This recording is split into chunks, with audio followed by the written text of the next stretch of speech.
देखो, इस एक्ट की हम लास्ट 4 क्लासेस कर चुके हैं। फर्स्ट क्लास में हमने इंट्रोडक्शन और कुछ इंपॉर्टेंट डेफिनेशंस करी थी, दूसरी क्लास में वेज स्ट्रक्चर, तीसरी क्लास में कॉन्स्टिट्यूशनल वैलिडिटी और चौथी में प्रोसीजर। आज की क्लास में हम डी पार्ट करेंगे, fixation of minimum rates of wages by time rate या piece rate. So let's get started.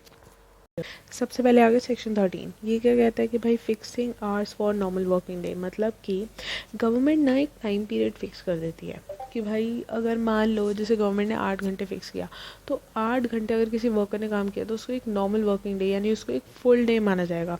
अगर उसने उससे ऊपर काम किया तो उसको ओवर टाइम माना जाएगा, यानी उसको ओवर टाइम के हिसाब से वेजेस मिलेंगी।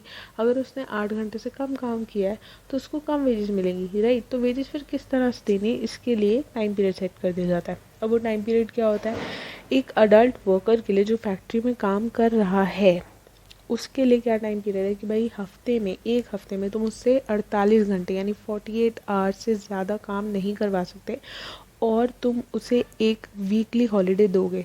अभी वीकली हॉलीडे का क्यों सिस्टम है, जैसे मान लो जैसे कि जो कंस्ट्रक्शन साइट्स हैं, ठीक है, इसमें कितना भारी माल ढोना होता है, लोहा, ये ईंटें, ये सब। तो सिर्फ एक रात का रेस्ट काफ़ी नहीं होता, कभी इन्हें ना बीच बीच में इंटरवल्स में, हफ्ते का जो इंटरवल है इनका, वहाँ पे इनको रेस्ट दे देना चाहिए। प्लस एक वर्कर की यार अपनी पर्सनल लाइफ भी तो होती है, ये थोड़ी सिर्फ अपने आप को काम में ही झोंक दो। तो एक वीकली हॉलीडे इनको देनी चाहिए, ठीक है। दूसरा आ गया कि भाई daily hours should not exceed more than 9 hours, मतलब कि एक दिन में उससे 9 घंटे ज़्यादा काम नहीं करवाओगे और उस 9 घंटे में 1 घंटे का रेस्ट इंटरवल देना ही होगा।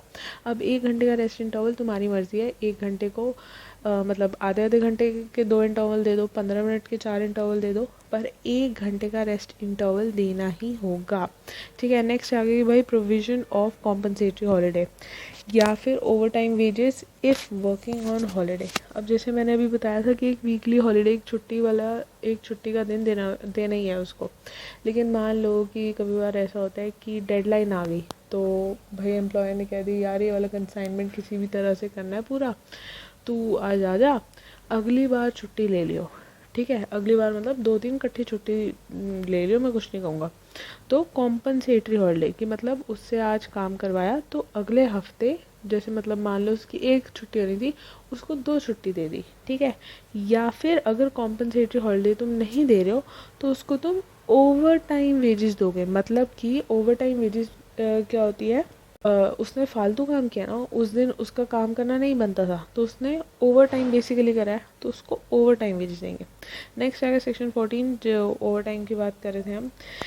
ये क्या कहता है कि अगर एम्प्लॉय नॉर्मल वर्किंग आवर्स, जो अभी हमने सेक्शन 13 में पढ़ा, नॉर्मल वर्किंग आवर्स से वो ज़्यादा काम करता है जो कि प्री फिक्स्ड होते हैं by the appropriate government, then उस केस में उन एक्स्ट्रा आवर्स के लिए उसको ओवर टाइम रेट दिया जाएगा। अब जो ओवर टाइम रेट होता है वो नॉर्मल वर्किंग आवर्स से डबल होता है।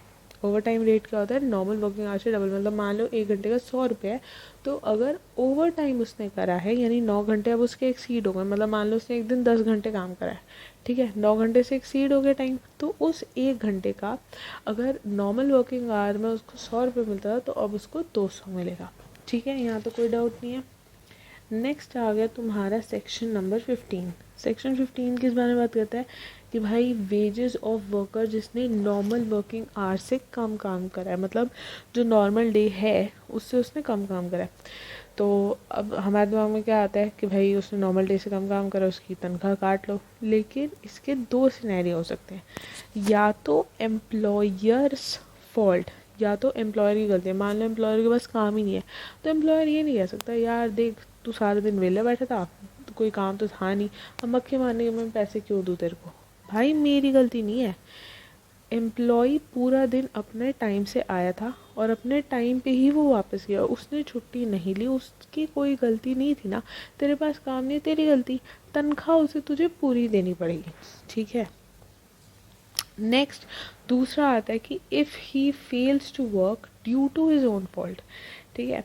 अगर अपनी फॉल्ट से, जैसे कि काम करने का मन नहीं है या कुछ और रीज़न से उसने काम ढंग से नहीं करा, तो उस अगर मतलब वो ऐसा करता है तो अपनी खुद की गलती से करता है, तो he is not entitled to receive full salary, उसको पूरी सैलरी नहीं मिलेगी, जैसे उसका हाफ डे लगा दिया जाएगा, ठीक है, उसको आधा पैसा दिया जाएगा। ठीक है। नेक्स्ट है सेक्शन 16 वेजेस फॉर 2 और मोर क्लासेस ऑफ वर्क। बहुत सिंपल है।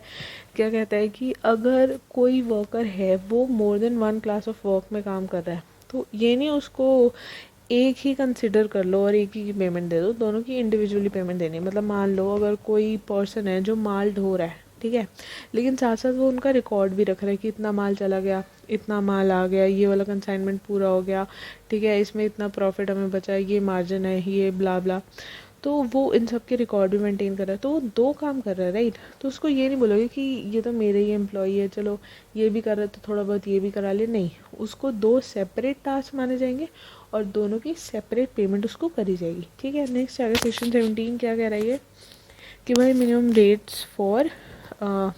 Rate wages for piece work. ये कहता है कि भाई अप्रोप्रिएट गवर्नमेंट ही फिक्स कर देती है रेट, और इन केस अप्रोप्रिएट गवर्नमेंट ने ये रेट फिक्स नहीं किए हैं तो जो भी नॉर्मल टाइम रेट का रेट फिक्स है तो उतना रेट का इसको मिल जाएगा, ठीक है। नेक्स्ट आगे सेक्शन 18।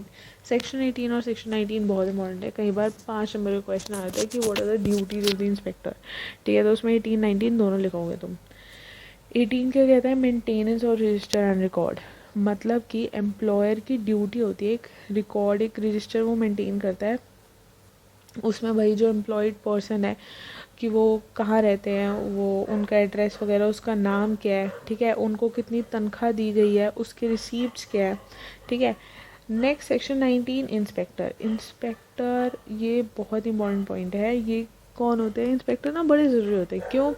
अब जैसे हमें पता है कुछ रूरल एरियाज़ या कुछ ऐसे एरियाज़ होते हैं जहाँ एम्प्लॉयज़ अनपढ़ होते हैं, तो वहाँ पर अगर मान लो एम्प्लॉयर दिखा रहा है रजिस्टर में कि हाँ भाई 1000 रुपये दिए हैं, एम्प्लॉय पढ़ा लिखा नहीं है, उससे अंगूठा छाप करवा लिया 1000 रुपये का और उसको एक्चुअली में वो 100 रुपये दे रहा है, ठीक है, तो इंस्पेक्टर की ये ड्यूटी जो होती है चेक करना कि भाई यहाँ लिख रहा है 1000 रुपये, तो तेरे को 1000 रुपये दिए या तेरे को बेवकूफ़ तो नहीं बना रही है, ठीक है।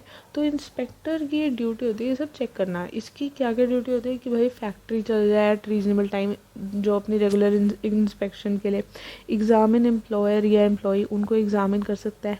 कैन कंडक्ट इंक्वायरी, ठीक है, यही इंक्वायरी कर सकता है कि भाई पैसे सही से दे रहा है ना। Supervise the payment of wages, ठीक है। Can ask for the documents original या कॉपी, कि भाई डॉक्यूमेंट्स ला, भाई क्या रजिस्टर तूने क्या रिकॉर्ड मेंटेन करा है, या can exercise all the powers that are bestowed upon him under this act, ठीक है, जो भी ये एक्ट उसको कोई भी पावर देता है वो परफॉर्म करेगा।